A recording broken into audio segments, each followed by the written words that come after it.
Hey y'all, Ira Epstein with your metals market wrap up, and this is for Wednesday, and we're at April 8th, 2020 at 3:15 p.m. That is Central Time. This will be where the stock market finishes. It'll reopen at 3:30, trade again, but that's where you're going to finish.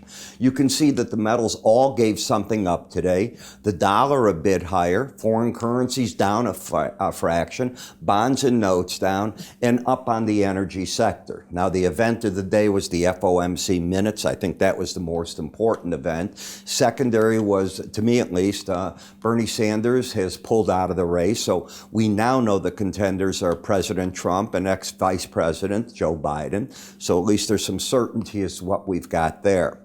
In looking at what else we have coming out this week, we're going to get more jobs numbers. They're going to be ugly. So look for these unemployment numbers and the claims to soar again. We'll find out just how bad. And we're getting daily reports on where we're at with COVID. Now, if you take a look at how this market is done, for the week, you're up $28. Even though you're down today, this is a good week for the market. It's not back over on a closing basis, the 1672.40, but it's acting well. When we come to a daily bar chart, the market, as you can see, has gone from these lows here under 1460 to the recent high over 1740. Those are the two extremes that you've done, and you did them in about a 5-week period. Wow. When we look at the market pulling back, and that's what gold's doing, we have a pattern of a lower low and a higher high. When I say a pullback, that's off a recent new high on this market. Now I'm going to open the chart up and you get a chance to see what it looks like with moving averages. You're over the 18-day moving average, which is over the 100, which in turn is over the 200. So we have a bullish setup there. Pullbacks in the market, why are we pulling back? That's because you got up to the Bollinger Band, in my opinion at least, for the first time. You hadn't been to that Bollinger Band since this big break occurred, and you went up to it. The first challenge, I teach this, is often where pros take money off. It's also where you often have the most froth. It's where people are saying, oh, this is it. This market's on its way to 2,000. And then suddenly from yesterday's high to where you're at right now, the market is down $65 or so. So you get these big breaks. You're overbought. So you have a market that hit the upside target. It's not in a trend. I can see it's going up, but it's not in a trend, technically speaking, in the pattern of higher lows, higher highs, and it's overbought. I think it's got to get a better looking chart picture.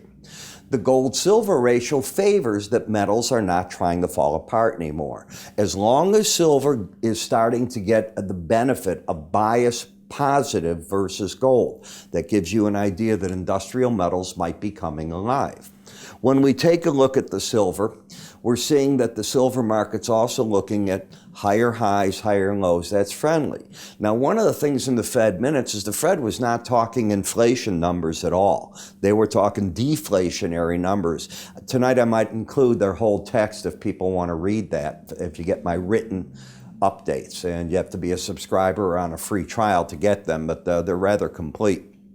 And to make a long story short, we're overbought. You just missed hitting that upside Bollinger Band, and the market's reacting a little. I don't like the overbought scenario. And the copper, overbought scenario. This one bothers me too. You have a market that's got higher lows, higher highs, pausing. And here's what's going to happen tomorrow. You see the Bollinger Band numbers? There were 234 today. Yesterday, they were 239. So they're falling, and the day before, 244. They're falling about 400 points a day, let's say. That's going to put them into this 230 area, right where the market should be there. That's what I think is going to happen. We'll see if I'm right or wrong. In the platinum, we had an outside day down. So from this break low, we made the highest high of a move, and we had an outside day down. There's good and bad with that. Number one, the bad is the market couldn't hold those higher highs. The good is you still have higher lows, higher highs. If today's high is taken out, either on Thursday or Monday. Remember, the markets are not open on Good Friday. So though either of those days, then I'm going to look immediately for the upper target here, 797.40, or wherever the Bollinger Band comes in. If the market just wants to work lower, it's wherever that 18-day average is if the market wants to fall back to that neutral point and get rid of this overbought condition.